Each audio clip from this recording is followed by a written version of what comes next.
Hey, this is Keith Cutter with EMFremedy.com.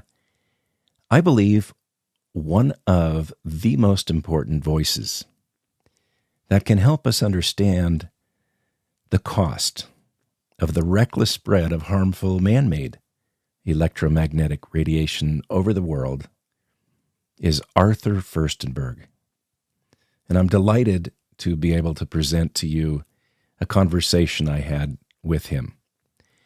This conversation is going to cover a lot of ground. In fact, we're going to go all the way back to the 1700s in some of what we're going to be discussing, where we first saw a health effect, asthma, occur with exposure to static electricity. Very odd. And then we're going to move forward in time, and we're going to look at the commercial applications for electrical energies, those which emanate or radiate electromagnetic forces into the environment that are totally different than what we find in nature. We're going to look at what happened when the telegraph was rolled out way back around 1850.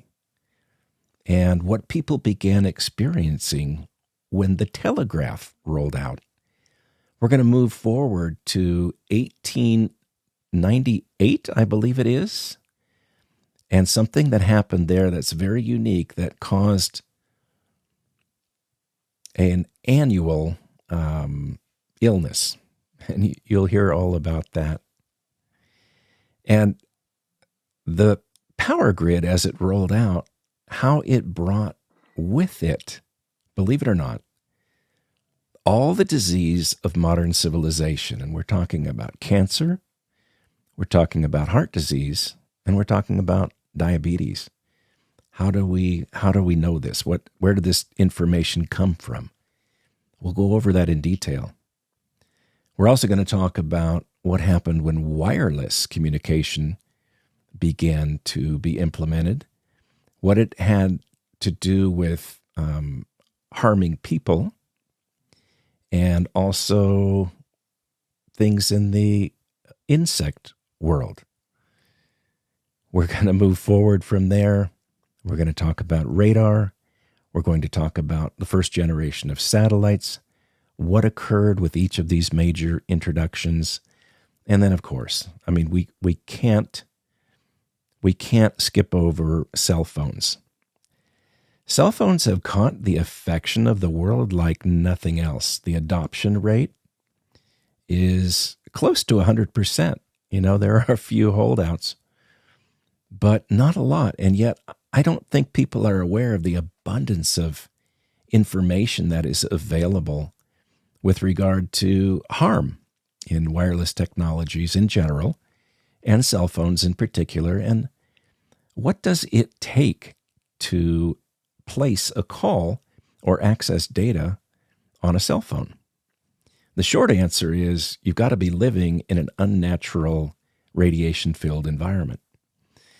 And I should mention that we're going to take some time to contrast what the legitimate electromagnetic environment is in the world. What is of nature? What is it? What does the environment look like that we're designed to thrive within? And how very different is the EMF that comes from the power grid, and in particular, all of the wireless technologies. So I do apologize, we don't have a video past this brief introduction for the rest of the conversation. But you know what? You're going to be listening to two people who have experienced for over 80 years electromagnetic poisoning. Yes, electromagnetic poisoning. We don't blame hypersensitivity or electrical sensitivity or any of that nonsense. And you'll hear why a little bit in this conversation. So without further ado, I hope that you will enjoy this conversation with Arthur Firstenberg. Here we go. My guest today is Arthur Firstenberg. He's the author of The Invisible Rainbow, A History of Electricity and Life. Arthur graduated Phi Beta Kappa from Cornell with a degree in mathematics and attended UC Irvine's School of Medicine from 1978 through 82. Injury by X-ray overdose cut short his medical career. For 40 years, he's been a researcher, consultant, and lecturer on the health and environmental effects of electromagnetic radiation, as well as a practitioner of several healing arts. Arthur, welcome to the EMF Remedy podcast. Thank you for having me. I like the title of your book, Invisible Rainbow, because there is something more, much more than the colors of the rainbow. We can see that comprise what is sometimes called the electromagnetic spectrum. I have here with me right now two common dictionaries, two different publishers, one published in the late 70s, the other in the late 80s, common dictionaries. When I look up the word light as a noun, there are two definitions. The first definition offers a range of wavelengths within the electromagnetic spectrum, covering the rainbow everyone is familiar with, from red through orange, yellow, green, blue, indigo through violet. Visible light, what we can see with our eyes. The second definition of light, which may surprise some people, is the entire electromagnetic spectrum, which honestly is so vast, I find it difficult to describe the breadth of it. Is this the invisible rainbow your book is about? Basically, yes. Electromagnetic spectrum that runs our universe infinitely greater than the visible spectrum that we can see with our eyes. 20 or 30 orders of magnitude greater than the tiny amount of spectrum between red and violet. When we look at, I guess, what I'll call the legitimate forms of electromagnetic radiation, those associated with life, those that we've had on Earth for millennia, I think of things like the Schumann resonance. And it has a very long wavelength, a very low frequency compared to light. It's the And size of, it's the resonant frequency of the Earth. So yes, that's the size of those waves are the size of the Earth. then the wavelength of light itself, we're talking about much less than the width of a piece of paper. Yes, indeed.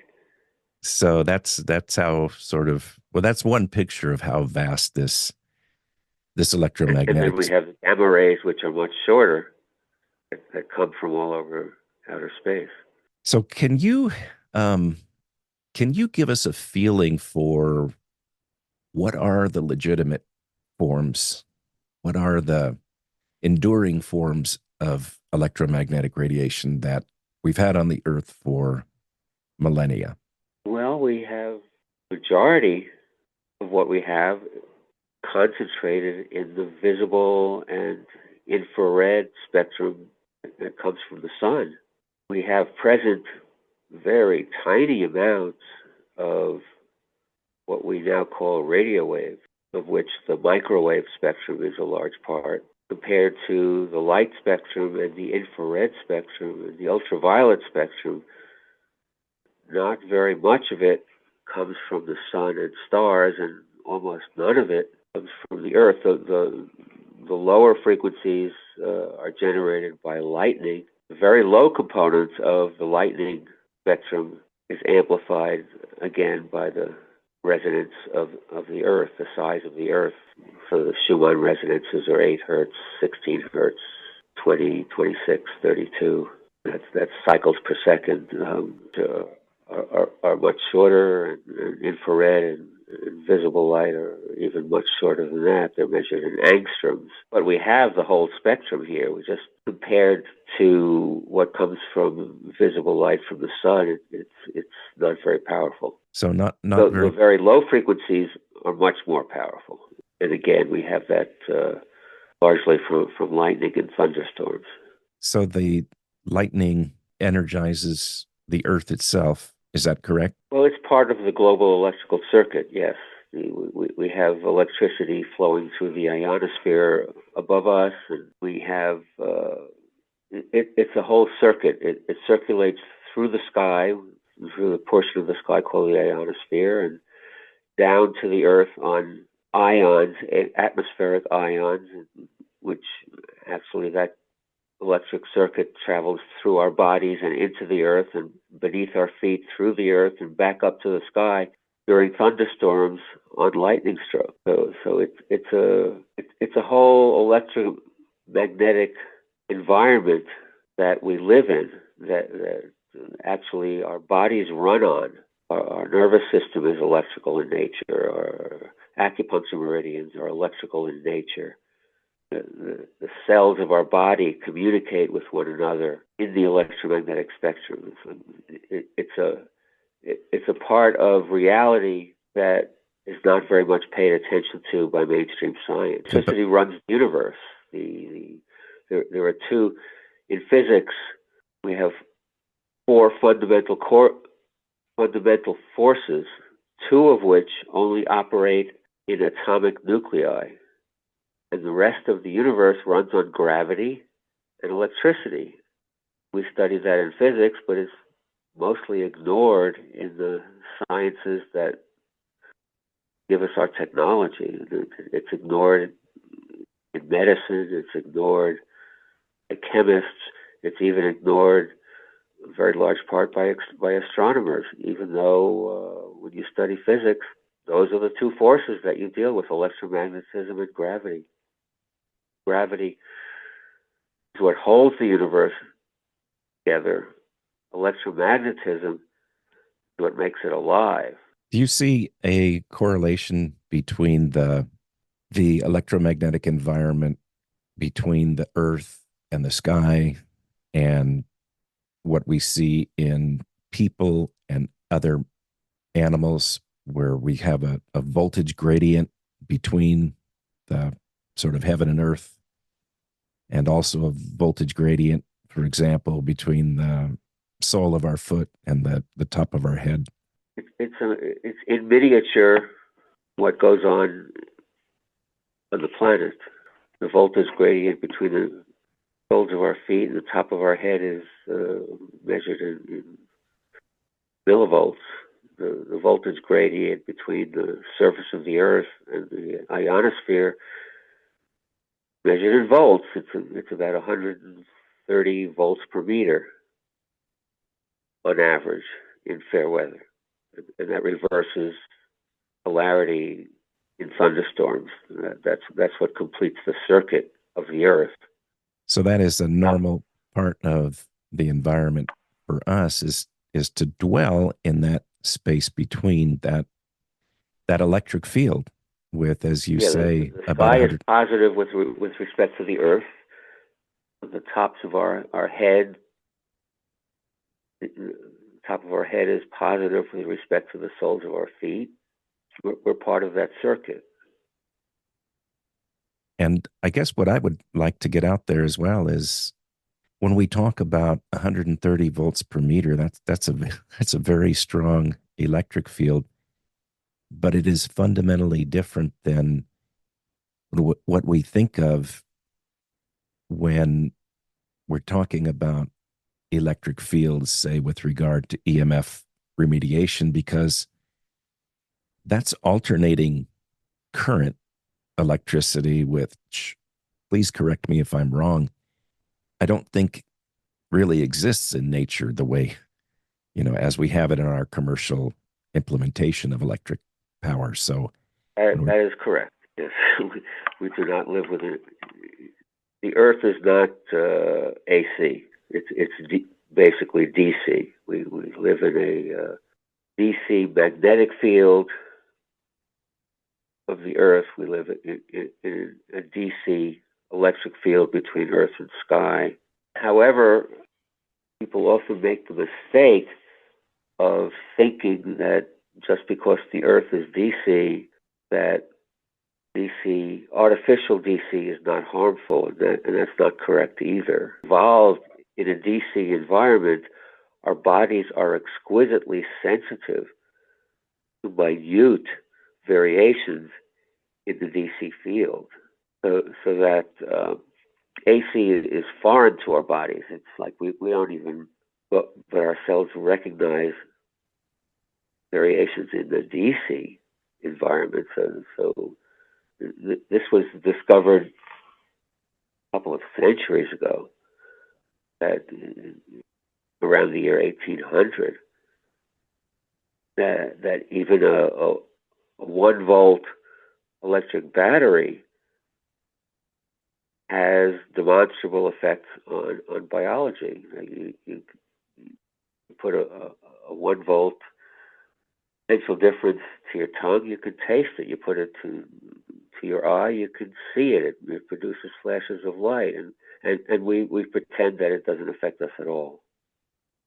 I've for 10 years lived in an off-grid environment, so we made our own electricity, and it was during the time that I lived off-grid, and partially I would argue because of the power from off-grid living that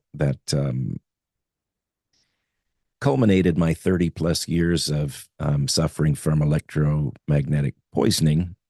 I don't prefer the term EHS.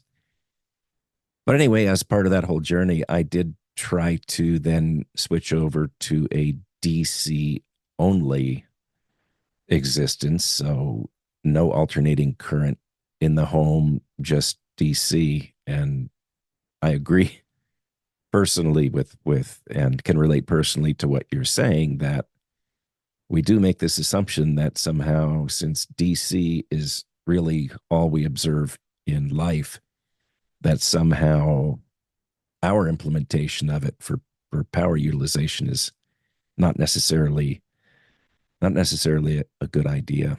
But getting back to what we were talking about with regard to what's natural in the earth, we have this electric field, a direct current electric field, which we live in. We see this voltage gradient in people and in animals, and it's direct current, as you mentioned. We also see that in plants and trees. Is that correct? That's absolutely correct, yeah. And trees being very tall compared to us, a larger voltage gradient between their tops and bottoms than we do.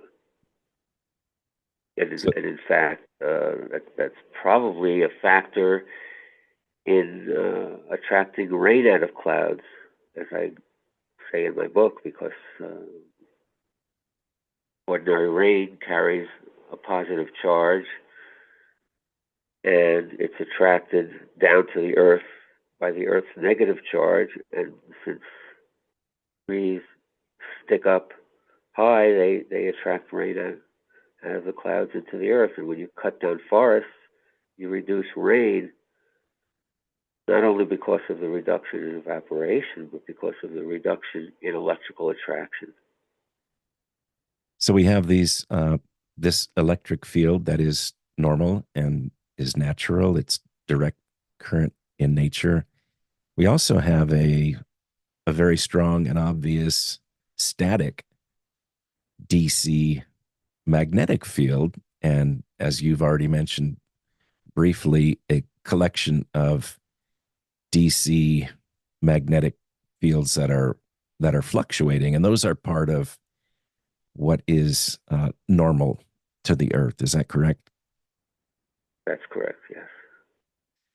And so the very obvious, very strong magnetic field you can see with a compass.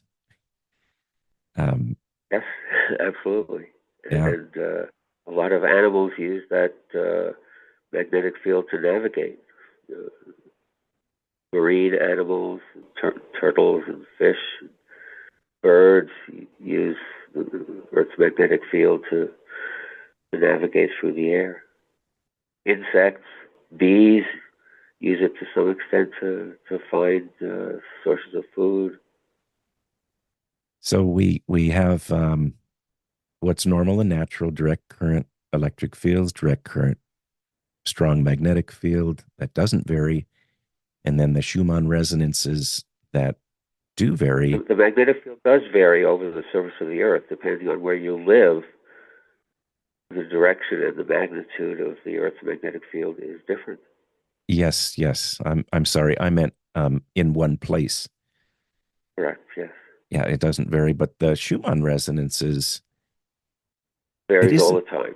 Yeah, and it is not like an alternating current magnetic field where in one moment north is north and the next moment north is south and south is north, and it reverses in North America 60 times a second. It isn't like that. It's a variation in the field strength. In other words, In the the field field. strength, but it's a constant 8 hertz and 14 hertz and 20 hertz. That those frequencies bathe all of life on Earth and have since the beginning of the Earth, billions of years ago. And we evolved with them, and our brain waves are attuned to the Schumann resonances. That the dividing point between alpha and beta waves, I think, what is it? Alpha is 8 to 14 hertz, and 8 hertz is the first Schumann resonance, and 14 hertz is the second Schumann resonance, and above that is called beta waves. That's the state of alertness, and alpha is a state of calmness and sleep and meditation. And this has been found to be true of basically all vertebrate organisms, all mammals and frogs and lizards. You measure them, and their brain waves are also almost the same frequencies as ours. They're bounded by the first two Schumann resonances. But bad things happen when you imitate the Schumann resonances. For example, when you start to have wireless communication that's modulated at frequencies similar to, but not exactly the same as the Schumann resonances, you alter your brain waves. You do things to your brain. You can put people in a trance with the proper frequencies that are close enough to the Schumann resonances.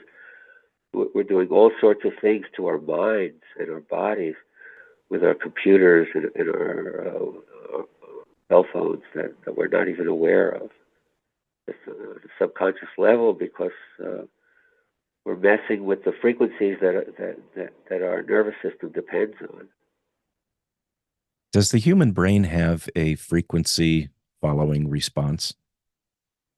I believe some experiments were done, I think by Andrew Marino, where you could observe the brain with EEG and then introduce a modulated RF signal that was a little bit. Yeah, the brain responds instantaneously. It does. Mhm. And I was in touch in the late 1990s. I was in touch with a psychologist in Massachusetts. I forget what his name was, who was doing some experiments monitoring the EEG of people when they were on their computers. And this was before wireless computers. Wireless computers didn't start until about 2001. He saw that the pattern of the electroencephalogram when somebody turned on their computer strongly resembled a trance state. So that the frequencies that people, and we've forgotten this, that everybody's concerned about the RF radiation from wireless technology. We have forgotten that ordinary computer screens emit powerful electromagnetic frequencies. not deliberately wireless so that they don't radiate in the far field through space necessarily, but you're in their field. That they put you in a trance state. He proved that. Great point. So, Ken, is there any reason to believe, even if one has disabled what the FCC would call intentional radiators, transmitters within a computer for Wi-Fi or for Bluetooth or any other intentional emission, even if you've eliminated those in a computational device, a computer, is there any reason to believe that the computer itself is harmless? No, in fact, we used to have an organization called the EMR Alliance back in the 1980s, and it disappeared around 1998, 1999, the beginning of the wireless revolution. It was created because of the harm from. It was created to address the harm from power lines and computers. Computers which came into our lives in 1977. Earlier than that, for businesses like newspapers, but personal computers came into our lives in 1977, and the EMR Alliance was formed in the 1980s to address the problems from computers and power lines. I believe after the introduction in 1977 of the personal computer, that for the first time, the incidence of asthma increased. It had been decreasing slowly over time. Is that right? The incidence of asthma reversed its trend. Yeah, it had been decreasing year after year for decades, and it started to rise in that year.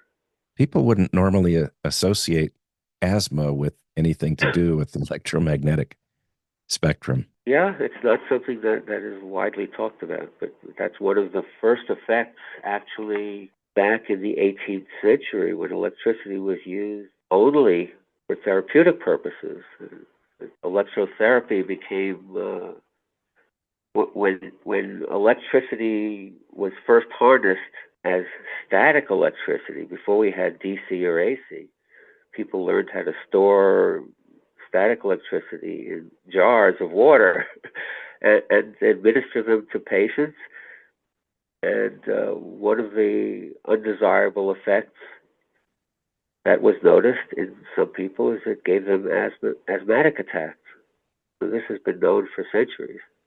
And the practitioners that administered the electricity were called electricians. Is that right? Correct. Yes. Yeah.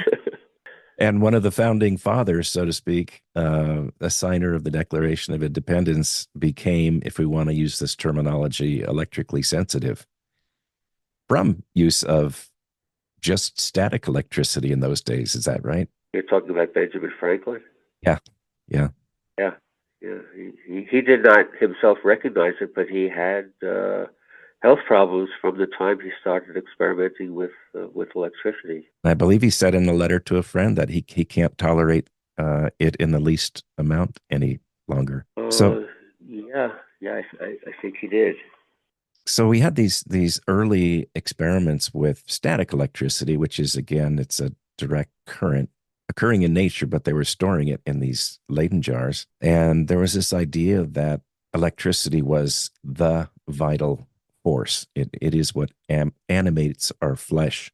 Electrical forces are inseparable from life and living, right? Like when your ECG shows no activity, you're not living, right? That's correct. that's how they monitor whether a patient has departed or not. For brainwaves too, you hook up hospital patients with electrodes to an EEG and an EKG, and when those stop, you're no longer alive. I say nowadays, electricity is the life force.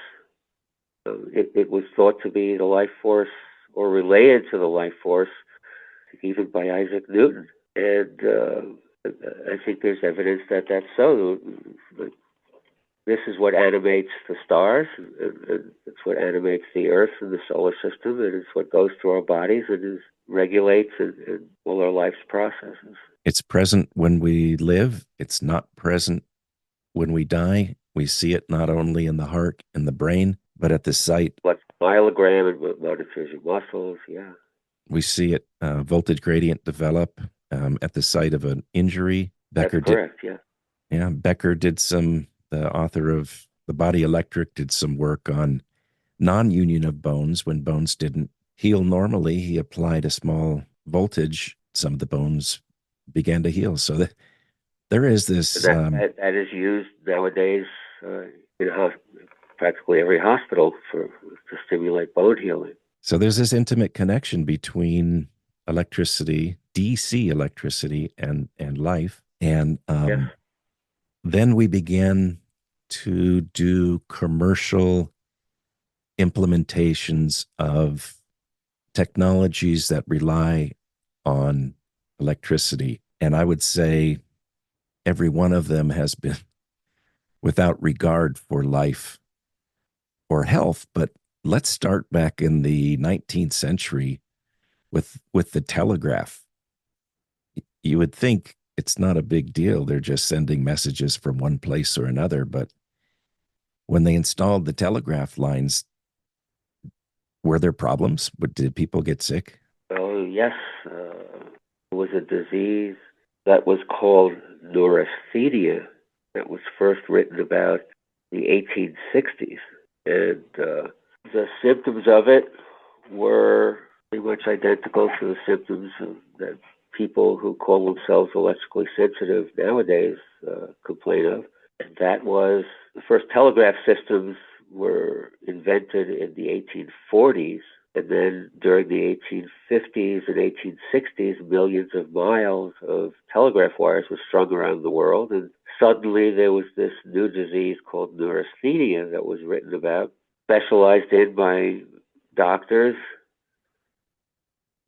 And nobody could find a physical cause for it. Of course, they weren't looking at electricity. One of the big problems with early telegraph systems is they used the earth as the return path for the electricity. So they were one-wire systems, and you sent your telegraph message over the outgoing wire, and the return current came through the earth entirely. So if you lived in an area that was served by a telegraph wire, you were living basically in a pretty strong DC electric field. And for 30 some odd years, people hunted high and low for a cause for this disease, and a lot of famous people suffered from it, even in the 20th century. As I recall, Woodrow Wilson suffered from it, and there were all sorts of famous people that suffered from it. But around the turn of the 20th century, Sigmund Freud declared that this was not a physical disease, it was a mental disease, and he named it anxiety disorder. And anxiety disorder was basically invented by Freud as another name for neurasthenia, which was never described in the literature until telegraph systems were widespread. And we're living with anxiety disorder today, since it was basically invented by Freud. Well, I received that label personally back in the 80s with the rollout of the first generation 1G cell phones, and I was unable to make a correlation for over 3 decades. So I lived personally with that. And then when I found out about this correlation between harmful man-made electromagnetic radiation and health, after remediating the home that I was in, this lifelong experience with anxiety disorder didn't get better. It vanished entirely, as did some other symptoms. But let's go back to, we were talking about telegraph. Let's talk a little bit about the power grid. So we had the rollout of the power grid beginning in the end of the 19th century, and a case could be made that the diseases of modern civilization followed the rollout of electric service. That is correct. Yeah, AC electricity was rolled out beginning in the year exactly in the year 1889, and 1889 was the year of the first modern influenza pandemic. And I studied influenza and wrote about it in my book.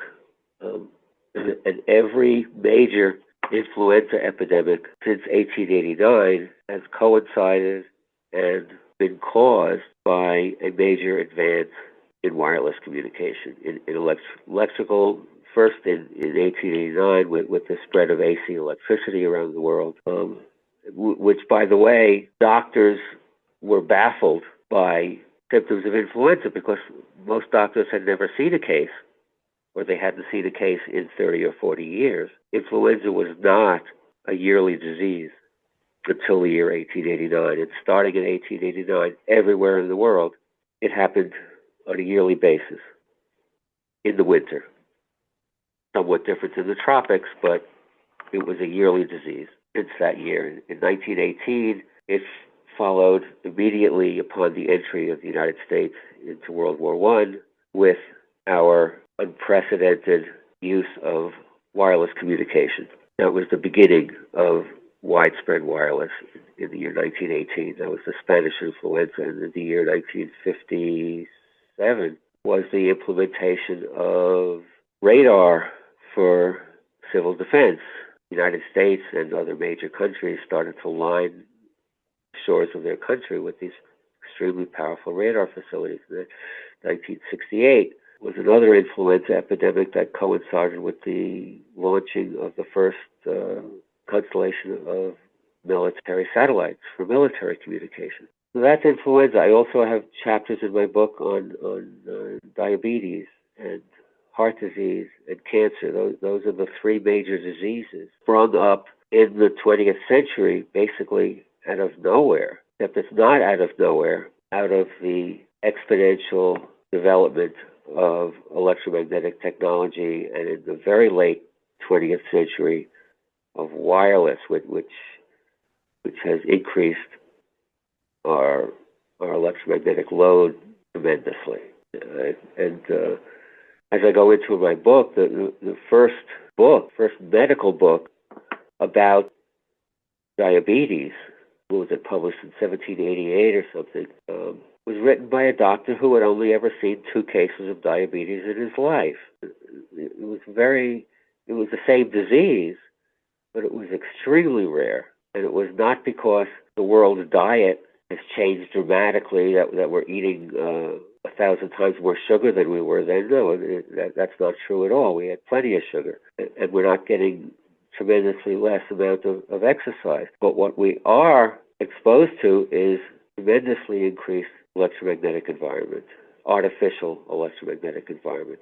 And this is due to the interference with electrical currents in the cells of our body. And in particular, with those 3 major diseases, they're caused by interference with tiny, tiny electrical currents in the mitochondria of every cell, in every body, of every human and every animal. And that electron transport system is the final step in the metabolism of our food.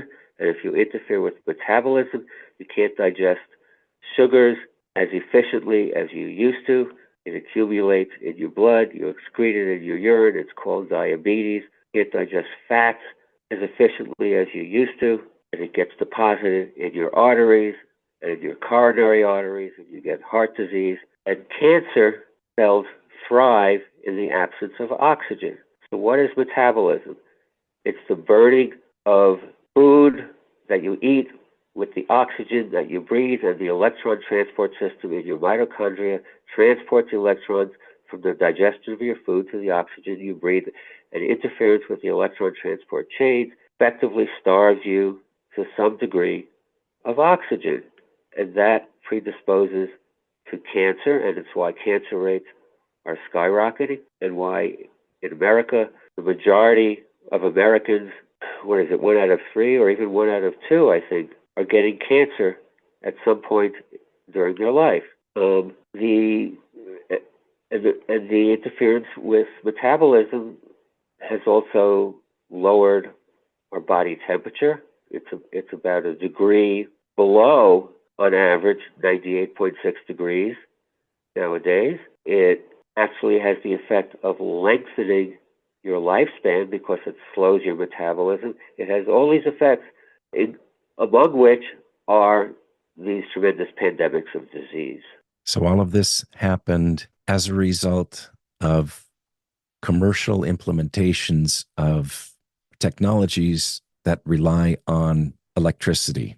Changing the electromagnetic environment has resulted in a change in our cellular metabolism. Correct. So that yes, our cellular metabolism and the functioning of our nervous system and organs. So Samuel Milham wrote a book called Dirty Electricity, and he was a medical doctor and an epidemiologist and published, 80 or more peer-reviewed papers. And he was really troubled because I can't remember if it was his internship or his residency, but he saw a ward full of young children. I believe it was 3-4-year-old kids that had leukemia, and this was just unprecedented. He went through his career, and I think it always stayed in the back of his mind, according to his book, and trying to revolve what caused this. You're familiar with his work, and I think you looked at his research as well. And would you like to talk about that? Yeah, that's where I got the idea for a lot of my research was from Sam Milham's work, and he also noticed a vast increase in diabetes and heart disease and cancer. Those are the 3 diseases he focused on as a result of electrification in this country during the 30s and 40s. I took that work and I investigated it in a lot more detail and confirmed what he said. So we have all of that. We have all of that history. So it was not unknown that people who lived near telegraph lines were becoming ill. It was not unknown that telegraph operators were becoming ill. The same thing telephone operators became ill when the telephone came in. Yes, all of it. And then with the Samuel Milham's methodology was to study cities that were similar from an epidemiological standpoint. They were similar. And then he looked at what happened when one was electrified before the other, and he came up with these correlations that we've just discussed. And then, as you've already mentioned, influenza became a recurring thing where it might have had gaps in history of 70 years or 40 years or whatever. It became a recurring thing to the point. There are also a lot of studies that have been done showing that influenza epidemics tend to come at the peak of solar cycles. Right. That when there is more solar radiation, those are the years throughout history for hundreds and thousands of years in the past. That's when influenza epidemics tended to occur. Right. Yeah, that's a great point. Except now we have it. Except now we have it yearly, and up until recently, it was not a yearly disease back then. Yeah, influenza-like illness is something that was reported every year as a cause of death. Am I right about that? It has been since 1889. Yes. We have all this information, all this awareness, and there was an awareness when radio became, you mentioned the so-called Spanish flu epidemic, when shortwave radio was... Actually, those were long wave. Oh, were they long wave? Okay. Was mobilized for World War II. And that's why it spread over the entire Earth that year, because the long wave can travel over the whole Earth, especially these powerful long wave stations that were operated by the Navy. How about the radio waves that were emitted on the Isle of Man first? We had. Well, that was the location of Marconi's first radio station. first permanent radio station. That was the first permanent radio station in the world. It was he basically invented the radio, and he opened up his first radio station on the Isle of Man. And one of the amazing things that happened is all of the honeybees on the island disappeared. They died. This was the year 1904. They brought in scientists from universities to come and find out why all the honeybees were dead, and they did not find the cause. And the Isle of Man or the Isle of Wight. Oh, did I get that wrong? It's the Isle of Wight. Okay. Off the southern coast of England. Thank you. And they brought in fresh honeybees from colonies on the mainland, and those fresh honeybees were dying within a week. Basically, 90% of the honeybees on the entire island, which was like 20 miles long, had disappeared. And they called it Isle of Wight disease, and it spread around the world with the spread of radio, except that nobody noticed the correlation. And it became, it was renamed in the 1950s as disappearing disease, and it was renamed in the 1990s as colony collapse disorder. And this is what they're calling it nowadays. And way back during that first instance in the 20th century, they were looking into the variola mite, I believe, as a suspected culprit then, as well as, most recently with the colony collapse disorder. They like to blame it on mites, yes. Yeah. And anything other than a dramatic change in the electromagnetic environment that supports life, I suppose. Right. And when it has been studied, when those mites, when colonies with mites and colonies without mites have been studied, scientists could find no difference in the mortality rate of the bees between bees that had mites and bees that didn't have mites. But yet, apiologists are very much attached to that as the cause. All right, let's talk about cell phones. We've talked about the telegraph, the electric grid, the advent of radio, and of course, wireless television would be about that same era. And you talked about the dramatic effect of radar people, and then as well the first generation of satellites. So now we need to talk about cell phones. So I guess what I'm pointing at is we had this incredible amount of data available to everybody. It really hadn't been correlated or promoted, but the data was out there as to not only human harm, but harm to animals and even plants. There was also work by Zori Glaser. Am I pronouncing his name correctly? Zori Glaser, yes. And he had created was it a bibliography? Is that what it was called? Yes, he was hired by the Navy, U.S. Navy. He was I think a lieutenant in the Navy, and he was hired to do a search of the world's literature on the effects of electromagnetic fields on biology. The biological effects he was hired, the biological effects of radio waves and microwaves, radio frequency and microwave radiation. He put out his first bibliography in the year 1970, and he produced supplements virtually every year throughout the 1970s, and he cataloged for the Navy 5,083 studies by the end of the 1970s.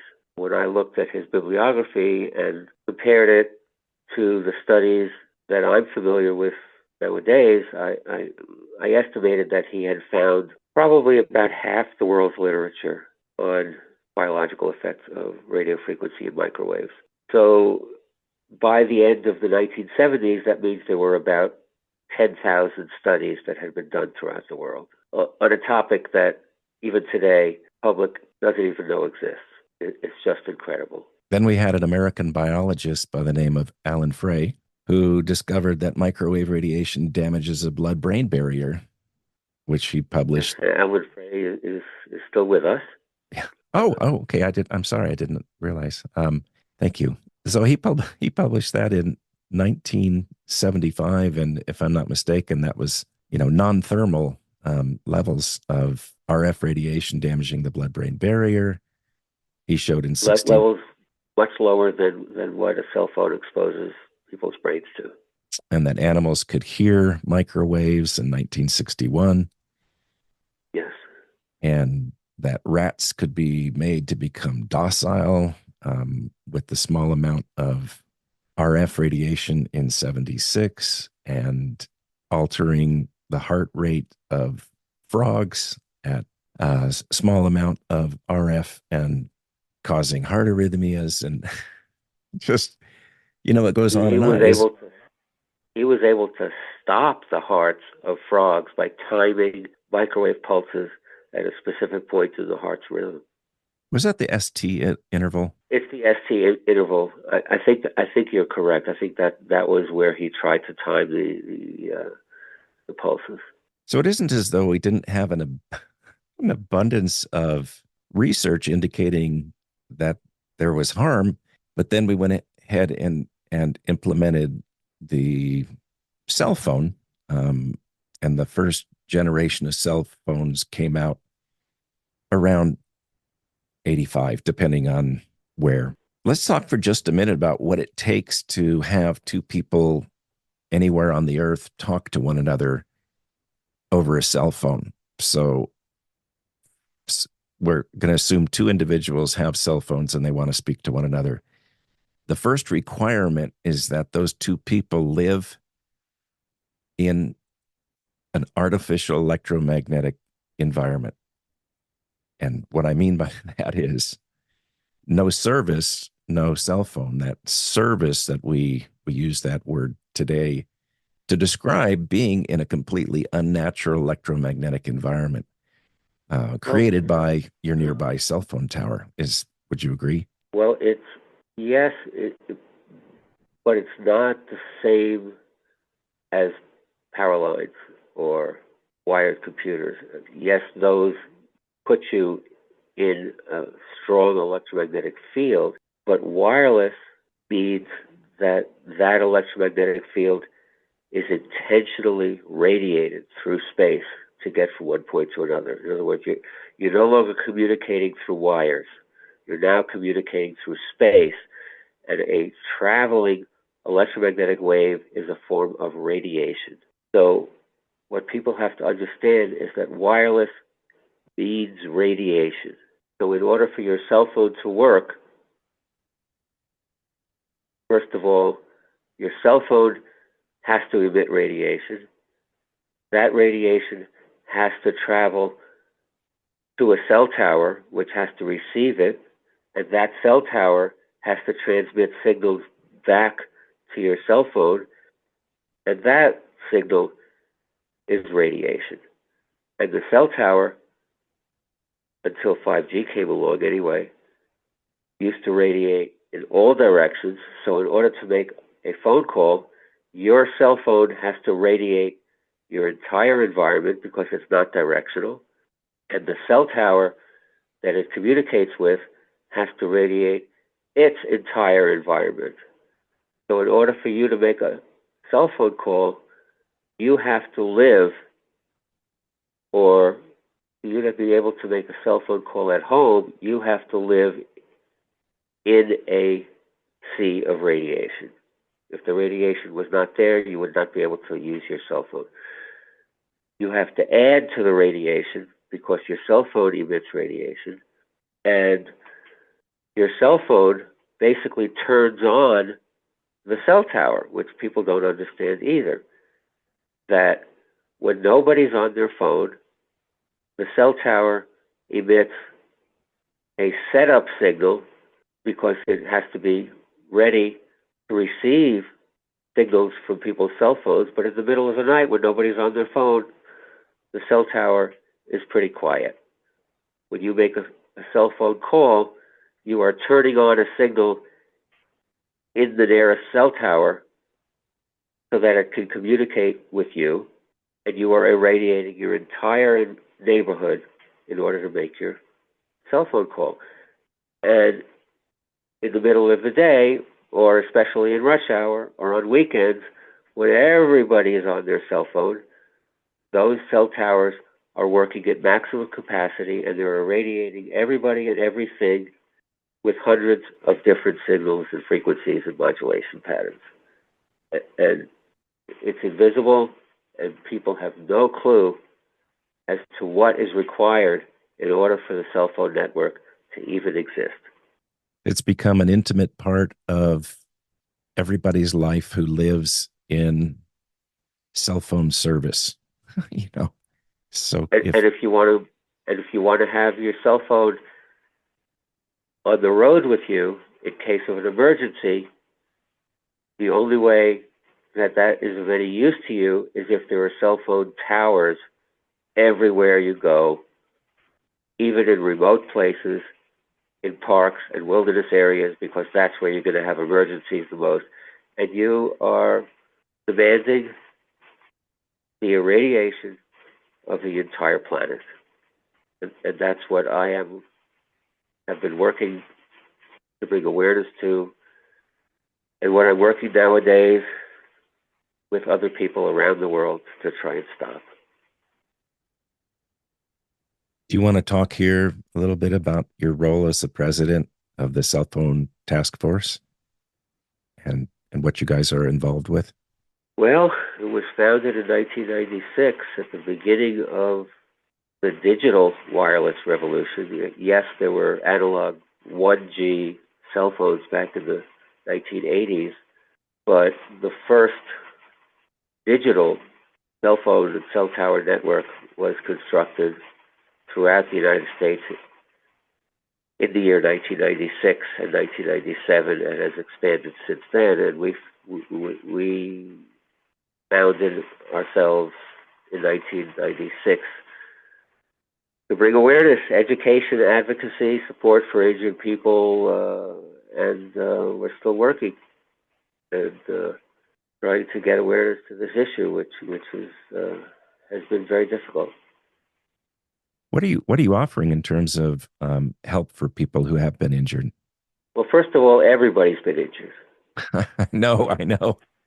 Most people that have, not everybody, but the majority of people nowadays who have diabetes and cancer, heart disease is becoming very multifaceted, but a lot of heart disease also, because they carry a cell phone with them.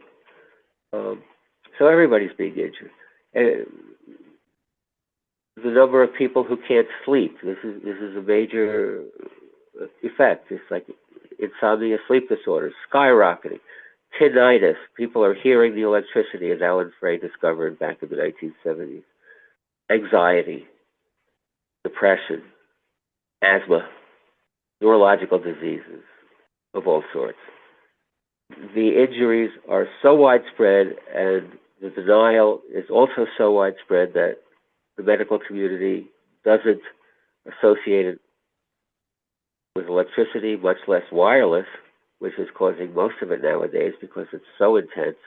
So most of the people who contact me, they call themselves electrically sensitive. That's the term we used to use in the 1980s, the 1990s. And then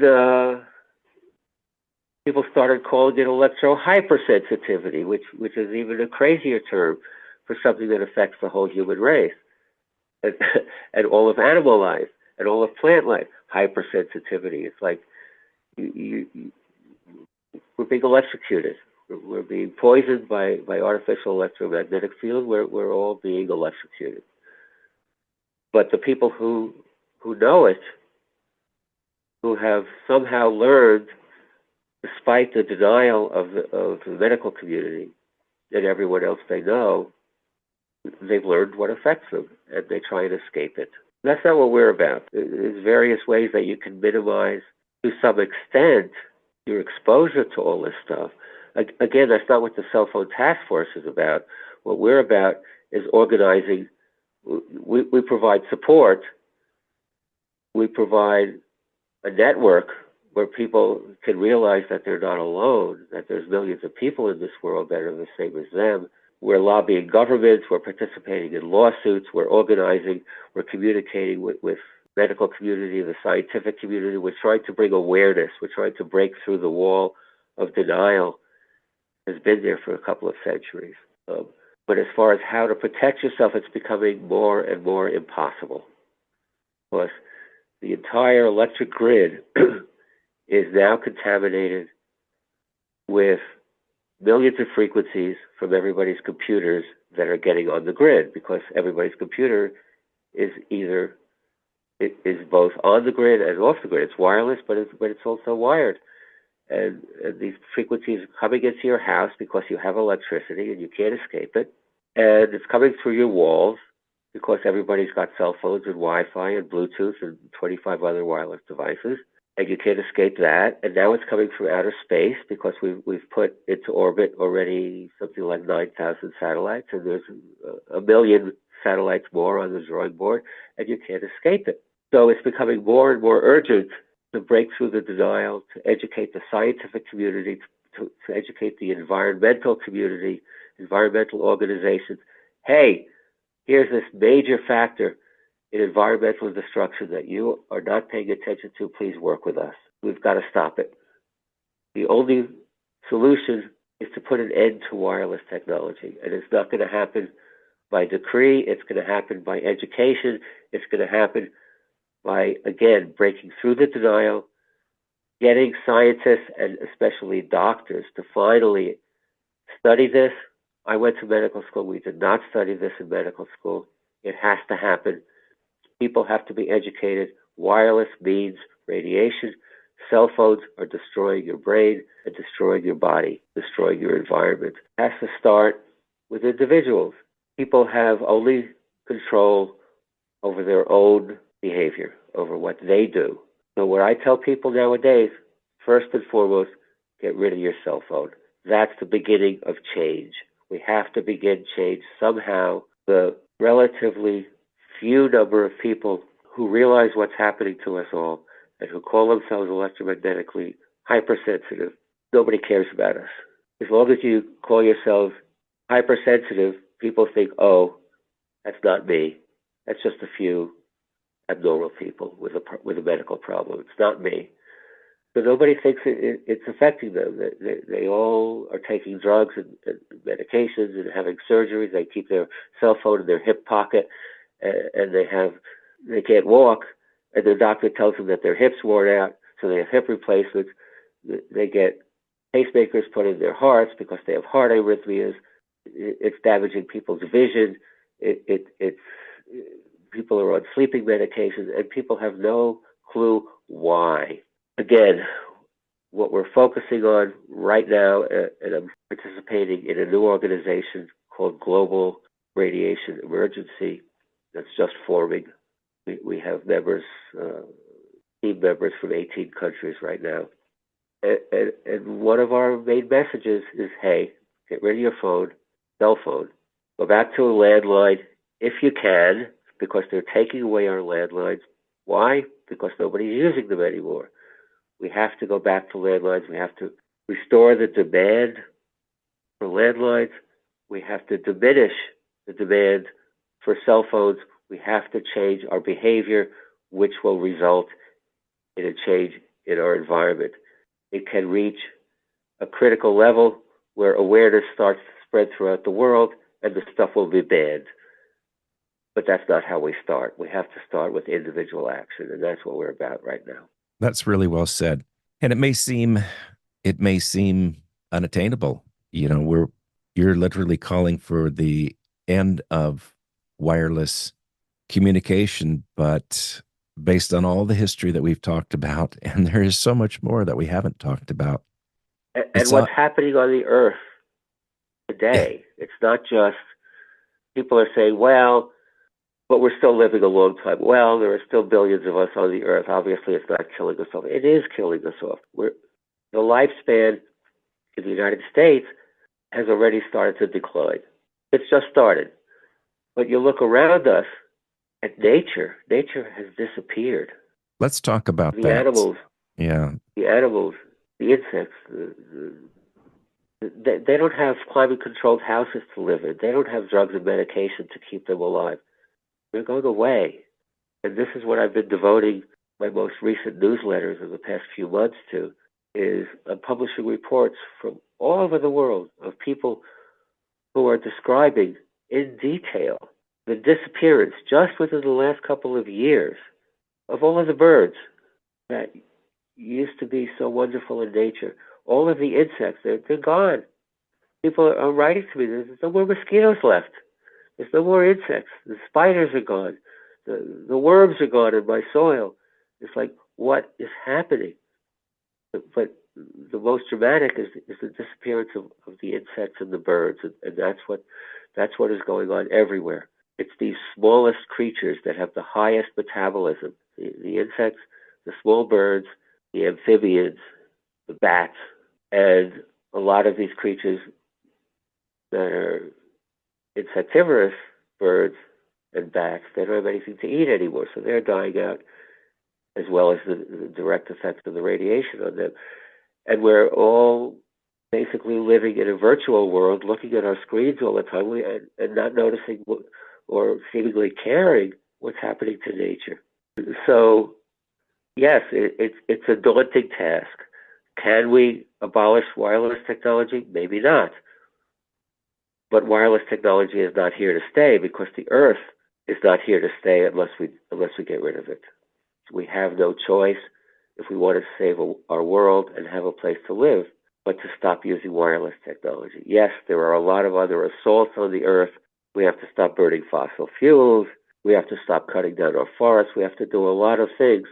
But the emergency, which is now coming from 9,000 satellites and from 15 to 20 billion mobile devices, and from probably by this time 10 million cell phone towers, and now they're putting basically cell towers on the floor of the ocean and repeaters at all the levels of the ocean, so anybody that goes in or on the ocean can have a wireless connection to the rest of the world.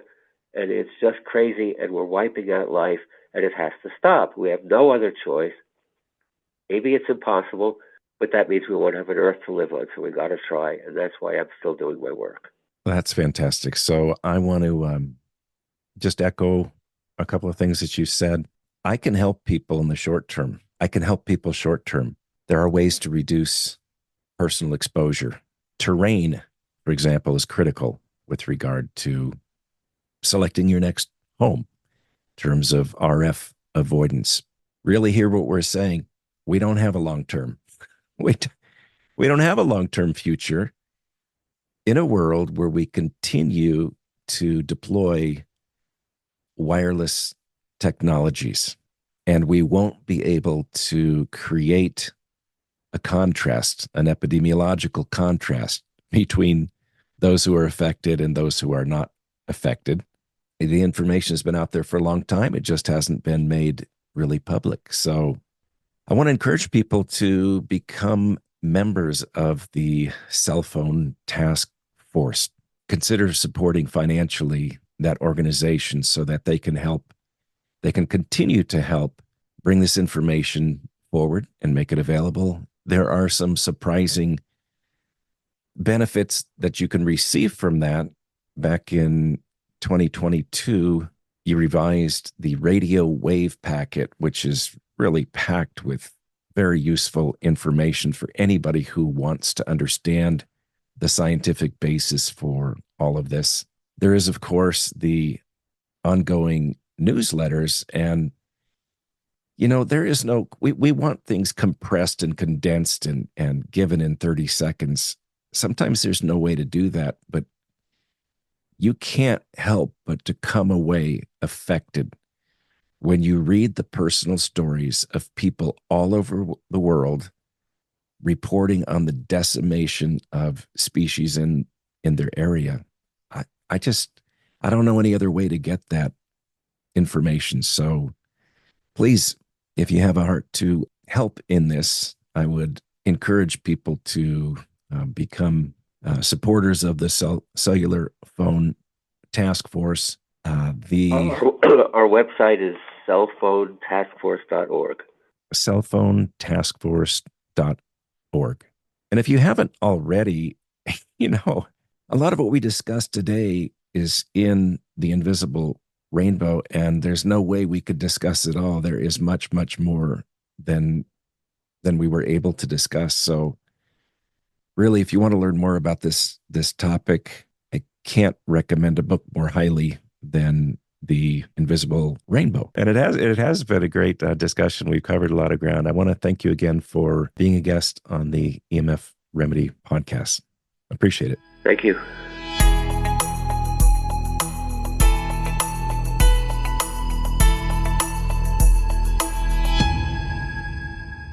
The EMF Remedy podcast is a project of EMF Remedy LLC. We'd like to be your trusted guide for achieving a better EMF environment in your home. The contents on this podcast are provided for informational purposes only and are not intended to substitute for the advice provided by your doctor or other healthcare professional. It is not intended to be, nor does it constitute healthcare or medical advice. Opinions of guests on this podcast do not necessarily reflect the opinions of the EMF Remedy podcast.